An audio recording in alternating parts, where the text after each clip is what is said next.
Oh, wow, it's another amazing full moon happening. I think it's just like our mantra now because it's like happening all the time. These amazing things are taking place. This full moon coming up on September 7th, 2025 is a total lunar eclipse. Now, it won't be visible everywhere. We'll share more about that later. But just something to kind of set the stage for this is that a total lunar eclipse, for me, I feel like it gives us the experience of an acceleration of time because we start with a full moon, we go to a more or less new moon where the moon's not as visible, it's blacked out by the earth. But then sometimes there's red light, like you see here, there's a total lunar eclipse, the blood moon, and then it goes back to a full moon. And so what usually takes 30 days, 29 and a half days, happens in like a few hours. I think this one's going to be like 5.5 hours. So we get the speeded up effect. So everything that we're going to share with you, it's like the intentions that we're holding and we're placing on the into our awareness to really work with are going to get accelerated. How cool is that? That is really cool. And there is a lot of magic with eclipses. And so, we shouldn't dismiss the lunar eclipse that can get sometimes overshadowed by solar eclipses. Right. This one is definitely a powerful one, and we're happy to really dive into this and share our thoughts about what you can work with magically and energetically with this particular full moon eclipse. Yes. Yes. And any full moon is powerful, but you add an eclipse to it and you just supercharge it. And of course, it opens the eclipse window that'll last until the 2 weeks after, September 21st, when there's a partial solar eclipse that takes place. So then we'll be in Yes. the energy of that for a couple weeks. Pretty amazing. Absolutely. So something about the Pisces energy, and I also associate that with Virgo. So the sun's in Virgo when the moon's in Pisces. So we have a full moon, we have a Virgo sun and a Pisces. So it feels like dream weaving. So Pisces energy being about dreaming, Virgo energy being about weaving. And for what I'm feeling into is how are we dream weaving a more loving, magical world. So all life is love, living in the magic of love. It's like, what if we were living in the magic of love? And I'm really working with that imagery this year, and it's been a lot of fun. So I highly encourage people to consider that you also maybe want to intend that you're living in the magic of love. Because if we have enough of us doing it, then we're going to be living in a magical world in the magic of love. Yeah, absolutely. That's it's all about choice and how we want to live our life, and do we want to live from a place of anger or hatred or revenge, or do we really want to have a wholesome, healthy life and choose happiness? And it's not about ignoring reality, but it's about spreading that magic of love and happiness around our community, our families, and beyond. Beautifully Yeah, said. Yeah. thank you. All right. So, yeah, and this theme of love and magic, one of the great things about Pisces is it's one of its ultimate expressions is that connection to the great unity of all, the creation, the Godhead, the great mystery of all, and kind of unifying that in a way. Saint Augustine wrote, or is quoted in uh, a book from James Hollis called The Eden Project, In Search of the Magical Other. And he writes about love and how St. Augustine wrote about it. Love is wanting the other to be. So it's simply not trying to force anything onto other people, but simply enjoying and embracing the love in yourself and allowing the other to be in their own space of love too. So it's expressing that and expanding that out. So Pisces can experience love or feeling beyond the material realm and in the celestial realm. And for Pisces, the dreams of the subconscious are a gateway into the mystical realm within and without. It is a craving of sorts to seek out the celestial realm and the divine unity. Love speaks universally about the soul's desire to return to the womb of creation. Piscean love desires more than the physical other. It is the bridge to that womb creation. So, at its highest expression, it transcends 3D reality. Now, there's another chapter to this that we're going to talk about compassion later on, but Pisces wants to merge with that great demiurge of or creation self. So it's not it's the only thing that Pisces wants, so to speak, but it's part of the desire. And I know this on a personal level with me, with I have a Pisces moon and Mars in my chart, and I know Kaylin, you're got a Pisces sun. So, those that have some strong Pisces energy in their charts, or maybe some strong Neptunian energy, might have some shades of this, some threads of this that you can connect with and work with on a deep, more feeling level.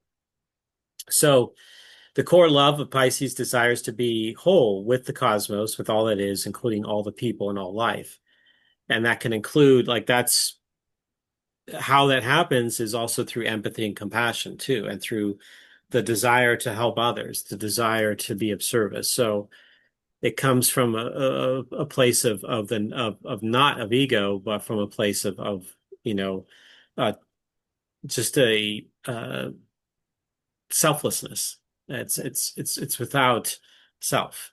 Um, so anyway, I love that we get to have this Pisces total lunar eclipse, and we definitely need a dose of all of this around the world. We can hope that we're seeding all of this, that will be, maybe we won't see it right away, but hopefully we'll get to see it soon. That, Yes, holding that space of love and this intention and compassion and this higher expression, that, yeah, that we'll get to see that manifesting. I mean, I feel like I see it in my life more these days, more and more these days. Uh, I'm not seeing it so much in the world necessarily, but I guess I'm definitely getting to see it in a more personal way. So if we hold that intention, then it might show up first in our life before we get to see it in the greater reality. yes, yes. It all starts with our individual self. All we can control really is within us, and we can choose that. No one can choose for us. We can choose that which is within, how we respond and react to that. So I love that. Yeah, yeah, good. Um, so this is us. There'll be another chart or two that we'll have here, but this is a chart that shows that this Pisces full moon eclipse it trines Jupiter. It's like about a 3.5 degree orb from the trine of this, and I'm sorry, yeah, from the trine of this, it sextiles the sun.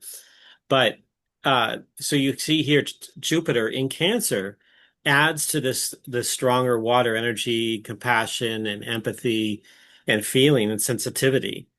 So, and there's a wonderful thing here because it's in connected into the North Node. It's a North Node eclipse.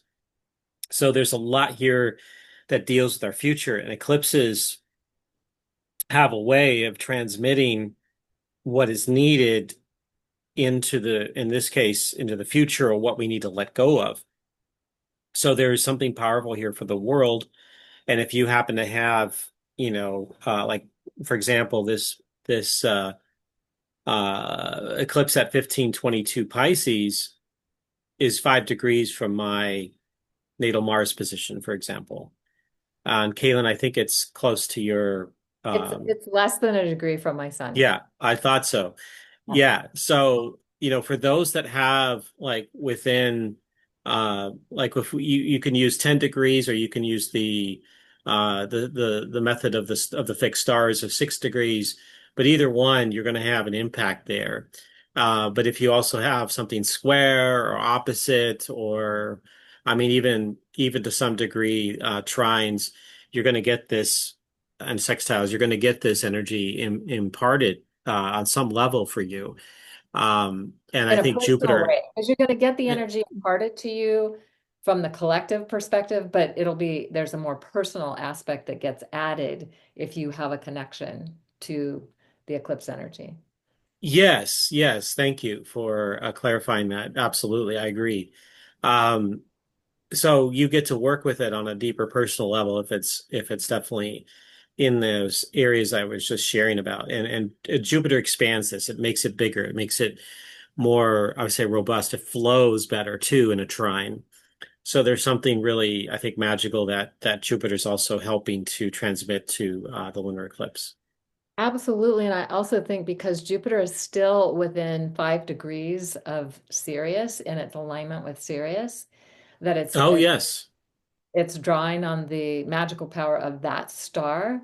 Like for example, the Egyptians saw Sirius as their New Year's star. Like a new time was, when Sirius came back into the sky, which it recently has just done. It's come back into the morning sky. And that's when, before they built the dam, that the Nile would flood and they'd have, all the nutrients and life-giving nourishment would come to the desert at that time. Um, so we could imagine that that energy is also influencing Jupiter, which is influencing the eclipse because it's in that trine to the moon and the north node. And if we think about a north node lunar eclipse, then the moon is the past, can represent the past, and the north node represents the future. So I loved what you just said, Erik, about how we can complete with the past in ways that help us move to our future destiny. So that's Yes. another amazing possibility here. And Jupiter's there just to help expand the vision and what can happen and the flow of how we can flow into that. Oh yeah, absolutely. So yeah, I mean, each eclipse is powerful in and of itself, and each one has its own unique signature around this, and so we're showing different slides that show different qualities of this, or that can the theme of this, and why what this eclipse is really about, metaphysically, spiritually, shamanically, and collectively and personally. So we get to all work with that in that way. Beautiful. All right. So let's talk about more about Pisces. And this is, please, Yeah, Caitlin. so this is just a sky map that shows you where the full moon eclipse is taking place. It's in the constellation, and I can't believe I forgot to put in the name of the constellation, is the Water Bearer. It's also known as Aquarius, but people get confused. So we call because it's a Pisces eclipse in the Water Bearer. So Right. it's having that energy connected as well. I mean, it's like and as we'll see a little later, you can see how it's like in the water flowing from the jar of the water bearer. But if we think Yep. of the essence of Pisces, like what's really the true essence of Pisces, we could just sum it up in it's loving, it's caring, it's empathic, it's intuitive, it's imaginative. We could also say compassionate. And the shadow side is like it could be a victim, it could be have a lot of illusions, it could be checked out, like, it's this world is too much, I can't deal with it. I feel everything everybody's feeling. I need to go hide. Right? I've had those moments. Over giving or giving to get, like if I give enough, maybe I'll get something back. And really the essence of Pisces is not about giving to get something back. It's about giving because it's selfless. It's a selfless service. So we could say that Pisces is first ideally learns to heal thyself. If you want to show up to help and heal others, you've got to be healed within yourself. You need to be whole within yourself. Mhm. Otherwise, you're giving from, an empty vessel, well, or one that's being drained, and it's not going to last. It's not going to be sustainable.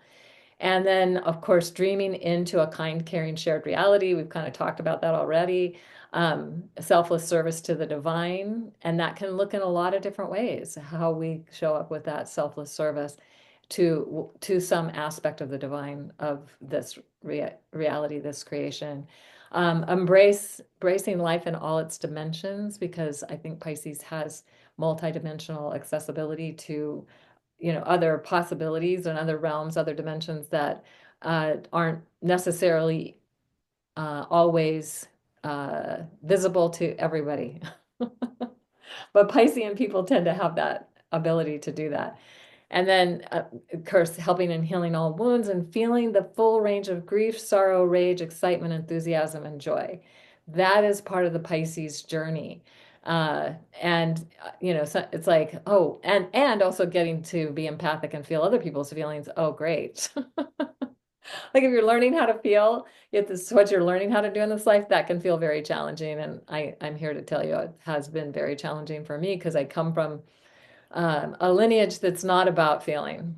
And so realizing that I was feeling everybody's feelings and sometimes thinking they were my feelings was a big, important piece for me. And recognizing how the Pisces energy was working in my life. And also to then go, okay, I need to not take on everybody's feelings. I need to have some boundaries within my own self to be able to have an experience of what life is for me and not for everybody else. Anyway, and as I said in this Pisces full moon eclipse and in the water bear, the water bearing having a visionary aspect to it, Pisces having the healing aspect to it. So we put those two things together and we could say this is a visionary pouring of the healing waters toward all to Yeah. our towards all of us. So how cool is that? Yeah. Yeah.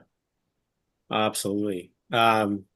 Yeah. So, Pisces is, um, along with Cancer, they're arguably the most sensitive, feeling function signs. And we could take on, the feelings of those that we connect with, family, community, but also from like even just on the world stage, we can feel what's going on, and we might sometimes lose ourselves into that space. And so it's a matter of us being able to differentiate. Are they our feelings, or are they someone else's feelings? Or that's a challenge that Pisces people have, or not just Pisces suns, but obviously those that like Moon and Mars, like I do, and others out there. Rising or even Jupiter in Pisces or Yes, yeah, you could Mercury in Pisces, certainly. all of that. Yeah, that Absolutely. it definitely can Yeah, be challenging. yeah, absolutely. So that's part of it, and but in its highest state, it can, as Caitlin pointed out about Pisces' essence of loving, caring, empathic, intuitive, imaginative, of course, and compassionate too. I love that you've these bullet points. I think they really highlight the main things that Pisces qualities can shine in and help out in the world. So thank you for that. Thank you. Yeah. Well, and you and I definitely share the Pisces, like the love and the compassion and all of that, and also the challenges of like, oh my God, that's too much.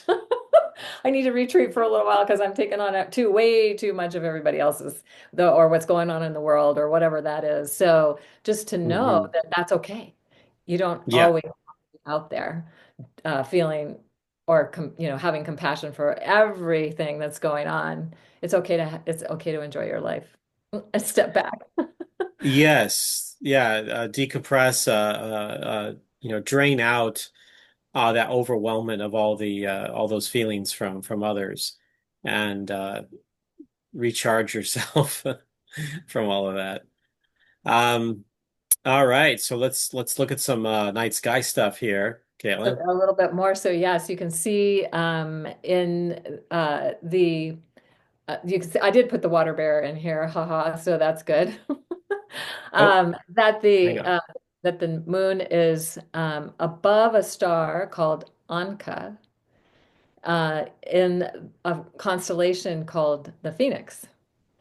And it's at 1551 Pisces, so it's like right there with that full moon, that energy. Those two things are really connected, and so the moon will be transmitting energy that this star represents and also this constellation represents. And so if we and this star happens to be the brightest star in the Phoenix, and literally Anka, I think that's how you say it, means the Phoenix in Arabic. So Mm. And and you can see, I don't know if you can, if it's quite clear enough to see, but it's in the head of the phoenix bird. Yes, That I see. Yeah, I see it. Yeah. So, so we can imagine that, the phoenix, also known as the firebird, is symbolizing transformation and change and renewal and letting go of the old to embrace the new, because the phoenix dives into the fire and gets transformed and then rises back up, renewed and regenerated and reactivated into a whole new expression. So this is also energy that's connected to this total lunar eclipse. So amazing. And if we think of the phoenix as it's diving, it's letting go of its old self, its old um, way of seeing itself or identity as it's diving into the flames. And then it's taking a necessary step to achieve new growth and embrace a fresh start. So we could imagine this is a great time to have the intention that if there are things that you're ready to let go of, this is a great full moon eclipse energy to do that, to begin that process, to have that intention. And then we have Arshanar, uh, it's spelled different ways, so it's on the map. It's spelled a little bit different, but I think it's Arshanar is the way that I I'm most familiar with. Is that 1541 Pisces? So within minutes also of this total lunar eclipse. So this is another energy that's being present, and it's at the end of the river of the constellation Eridanus. Eridanus is this long constellation river that kind of flows through a bunch of other constellations, and it's right underneath the Phoenix, where the end of the river is considered to be. And so, and the brightest star in Eridanus as well, and the ninth brightest star in our night sky. So so it's definitely something that can be seen if it's above the horizon, if you can see it above the horizon. And I think you have to be like 33 degrees north latitude. If you're further north than that, you will not see this star. I live at 32 degrees north latitude, so I have seen it. I think you were mentioning you saw it too, Erik. Yeah, I saw it in Bisbee, Arizona, which is just a little bit south of Tucson, um, latitude wise. So yeah, I have seen it there. And I don't know, I'm sure that I saw Anka, but I didn't necessarily recognize it. Right. Because I rarely see those stars, You're especially so where I far live north. at 42 degrees north latitude here. Yeah, Right. So not in your purview over there, right there. Yeah. exactly. Yeah. Exactly. So But yeah, people, the Eridanus constellation, as Kaylin, you were pointing out, it's plays a huge role in a lot of the stories of from ancient times. yes. Yes, and in fact, it's the river Eridanus where Cygnus, who I guess this was before he was turned into a swan, he was trying to save a friend of his, he got wounded and fell into the river.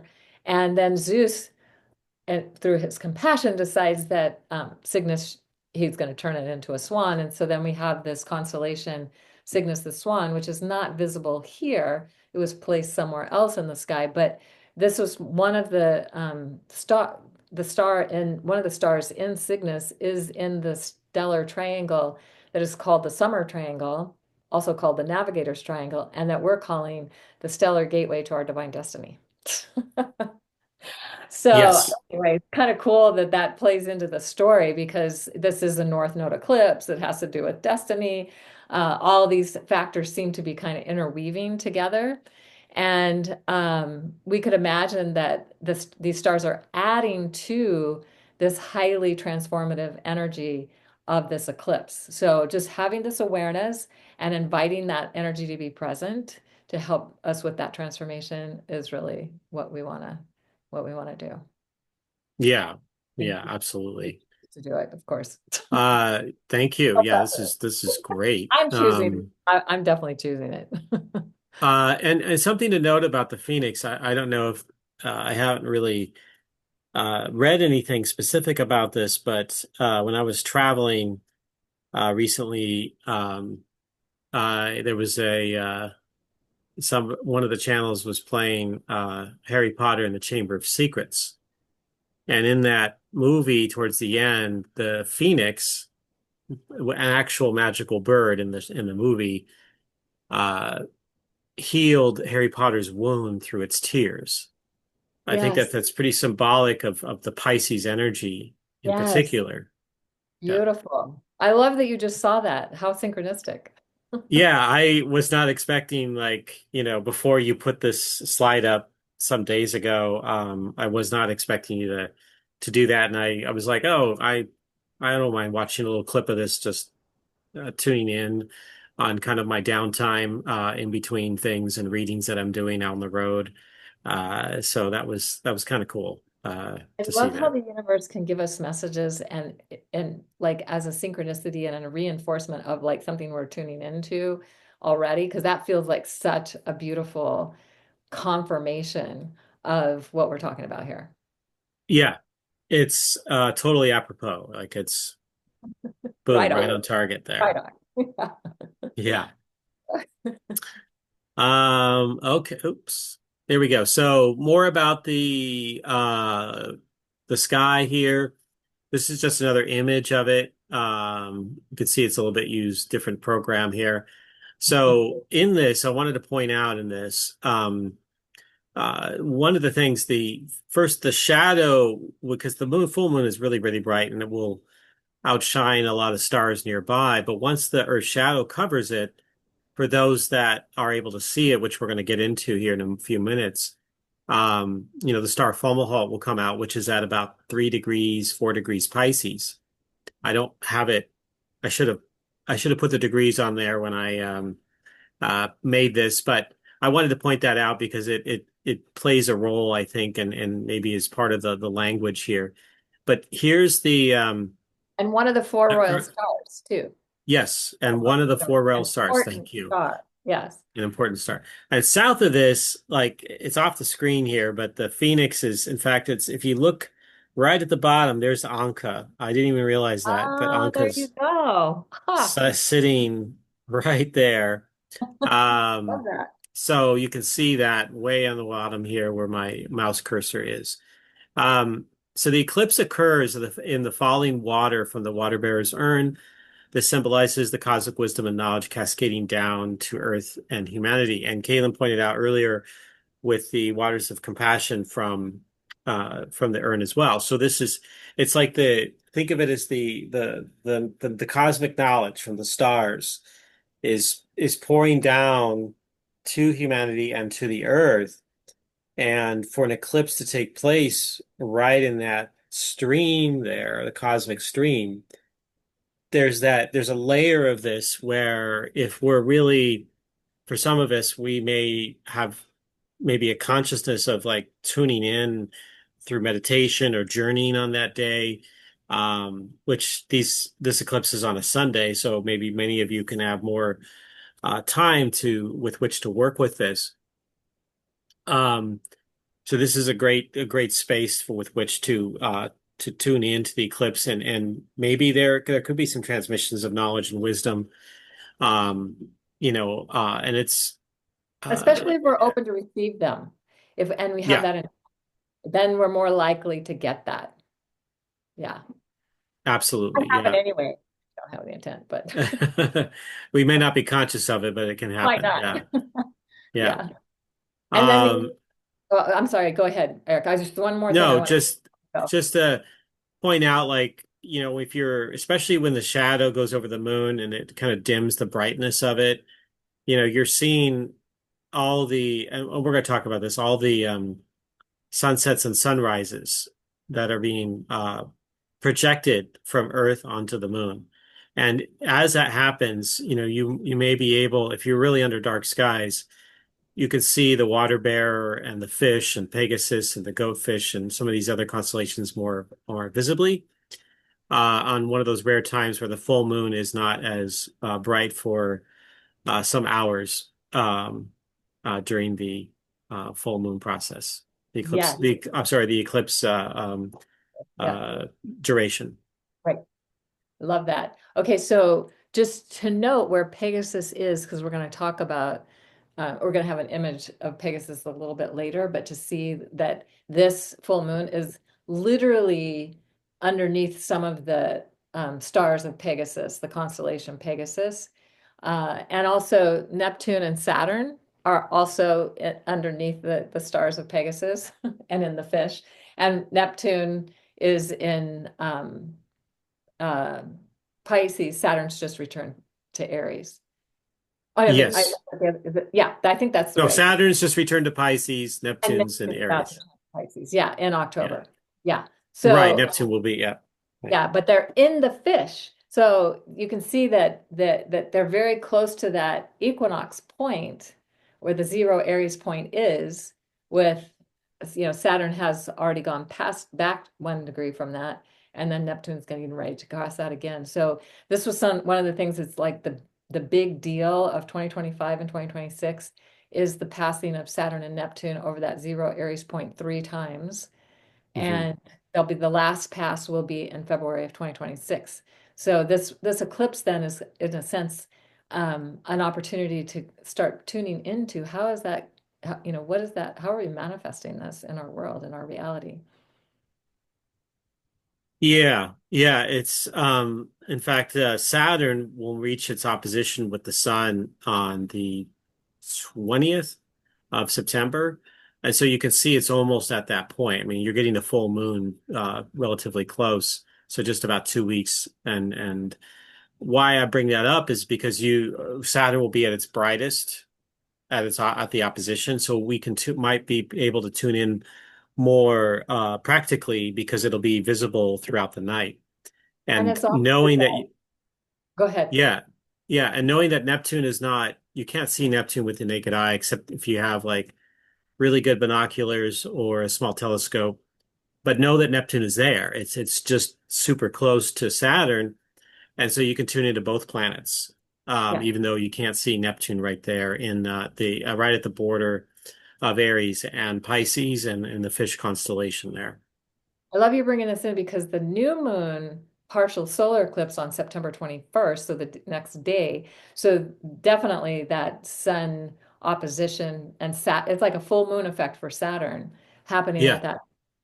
And yeah, so Saturn's brightest, it's most visible, and it's the planet that's really about how we are taking our visions and the possibilities and dreams and everything that we're, um, playing with now and imagining, and then how do we bring it into form? Saturn helps with that. indeed, indeed, yeah. Yeah, so this is so even though the eclipse is not quite, conjunct, it's about 15-ish, 14 to 15 degrees away. There's still there's still a little bit of energy that's being transmitted there. As an astrologer, I would certainly say that and as part of our initiation here with the eclipse. This is opening the eclipse window, and that eclipse on the 21st is at 29 degrees Virgo. So, and Neptune and Saturn being around 29 degrees Pisces, there's that opposition Yeah. happening. I mean, Neptune won't have gone back into Pisces yet, but it's so close. It's super close. In fact, um, obviously this is a longer conversation, but where the Saturn Neptune, because I'm doing a September YouTube video, I'm almost done with creating the slides for it, but the Neptune Sun opposition, Neptune will be at 0045 Aries, and the February 20th, 2026 conjunction between Saturn and Neptune is at 0045 Aries. So there's a massive transmission that's happening in this eclipse season, in the middle of all that, including this is the beginning of like the center of all this eclipse season here that we're talking about here in this video is directly connected to what's going on with Saturn Neptune oppositions and how the exact conjunction between those two planets, Saturn Neptune, take place in February 20th, 2026. So we're getting there could be some in the month of September here, some insights about how it could go in February of next year. Yes. Yeah, I feel like it's preparing the stage. Yeah, Yeah, yeah. that's beautiful. Um, Okay, so let's all right here. So this is from Dane Brajar's book, Astrological Signs, The Pulse of Life. It's out of print, but there are you can find it elsewhere and there's another author that I think he took it upon himself to write a some or republish some of his of Dane Brajar's works. But anyway, in this, he looks at the signs as a cyclical process through the zodiac. And so when he gets to Pisces at the end of the zodiac, the Piscean, he writes about the Piscean desire to transcend. Loving compassion must direct the movement toward wholeness. So the eclipse in cosmic compassion. So he writes that in its highest and most spiritual aspect, Pisces reveals itself as pure compassion. Compassion is the absolute law of the universe in which there is order and harmony. Compassion is the heart of reality because reality is based on the experience of organic wholeness. And he who truly experiences all things as organic wholes cannot fail to see himself as part of some greater whole, however much he may have attained integral wholeness in his own being. So there's in the personal wholeness, but then there's the greater wholeness with something what I was talking about with the unity and the connection with the divine. It's that you could say loving compassion, the greater compassion of all that is. And this quote's taken from page 131 in Astrological Science book. So and Dane Rajar is very philosophical, metaphysical, and spiritual, and he's considered the founder of being a humanistic astrologer. So, um, Kaylin, any thoughts about this? I love this so much because it just fits so beautifully in with everything we've been saying, and it feels like another one of those, like a punctuation point or an affirmation or confirmation of what this is all about. And yeah, it's just so great what Dane Rajar, um, the wisdom that he left us, and I'm really happy you brought that in. Yeah, yeah, thank you. Really is it's amazing. Yeah, every time I reread some of his material, it just gives me additional insights into astrology and meaning and new kinds layers of truths that when I first read it didn't quite compute to me at the time, and so each time I read it, it's not just like returning to an old friend, but also getting new wisdom from there. Yes. Oh, yeah, that's so good. I love it. Yep. All right, so let's talk about the this eclipse. Um, Yeah, this is just showing you where, like, in the center part is where totality will be visible. Now there's p places where the eclipse will be partially visible, not completely visible. It'll in some places it'll be starting to be eclipted as the moon is rising. In other places you'll see the eclipse is going on as the moon is setting, and then there's other places where you're not seeing it at all. Unfortunately, Eric and I don't get to see it here in the US, but if you're in Antarctica, Asia, Russia, Africa, Oceania, and Europe, you may have a chance to see at least part of this eclipse, depending on whether you have clear skies or not as well. That's the other factor. right. Yeah.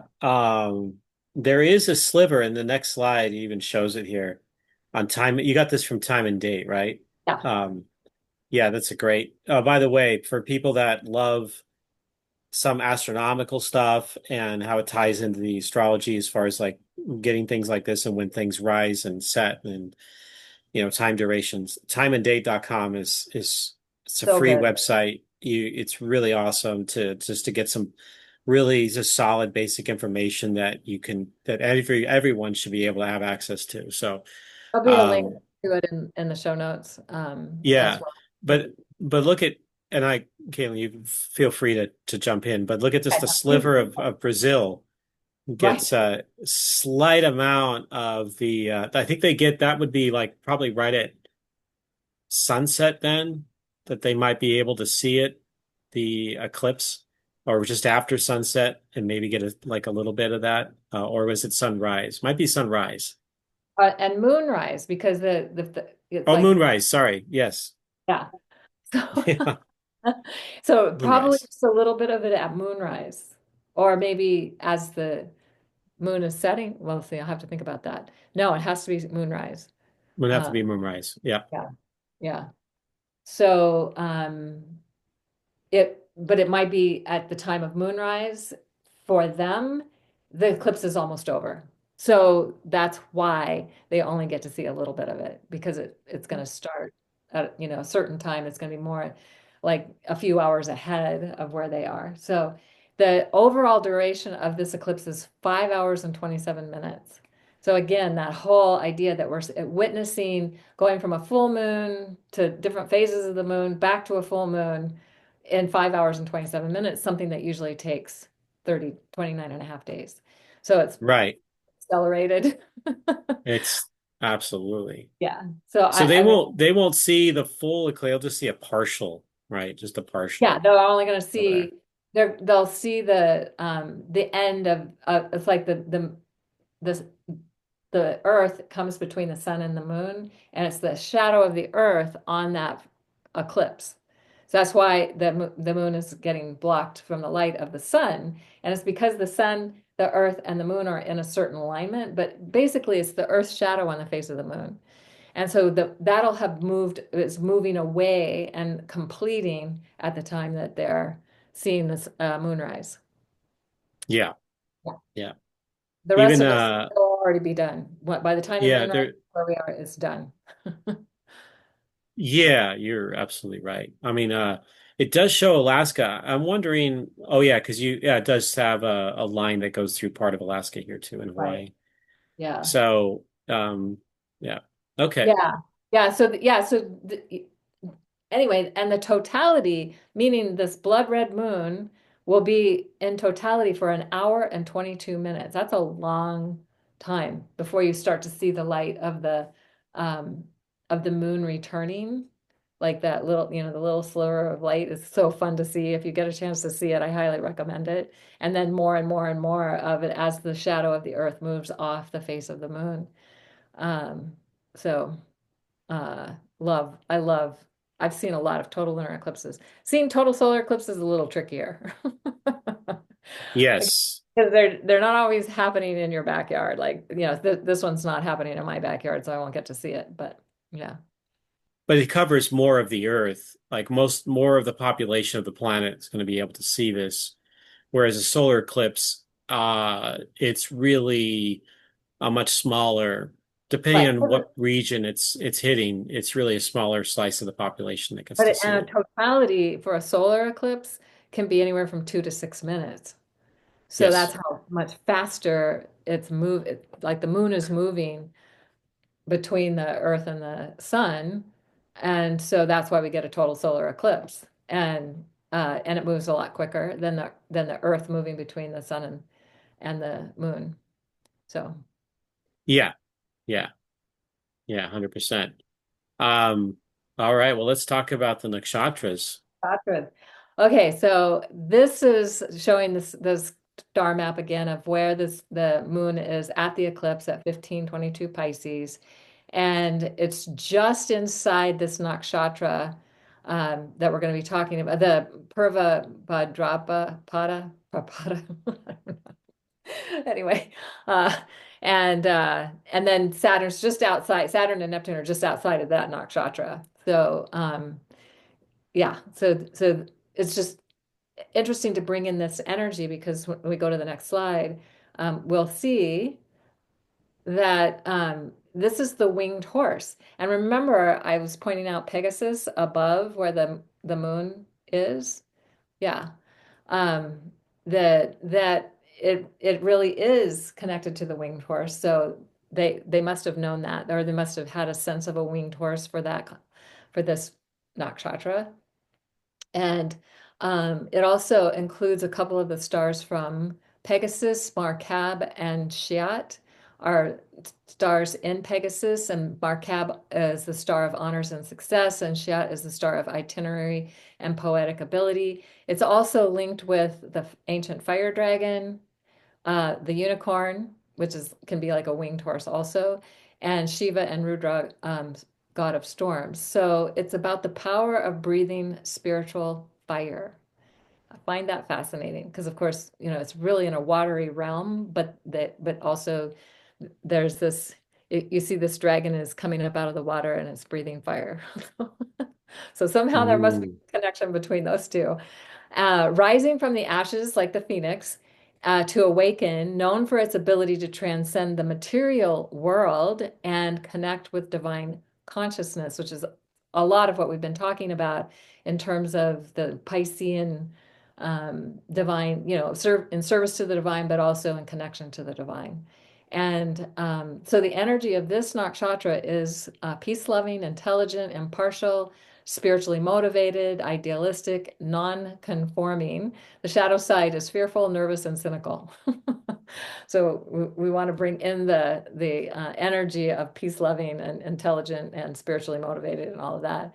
The presiding deities are Aja, Akapada, and Shiva and Rudra, and they're all associated with firestorms, lightning, and the cosmic pillar of the universe, symbolizing transformation and spiritual intensity. So we could imagine that this eclipse, North Node total lunar eclipse in Pisces, is energizing this spiritual intensity because it's of where it's located in the sky. Pretty cool. Yeah, and I mean, that spiritual intensity is definitely a very fiery type of expression there. So I love this. Um, all right. So, any other thoughts about the nakshatra? I feel complete, unless you have any other Okay. thoughts.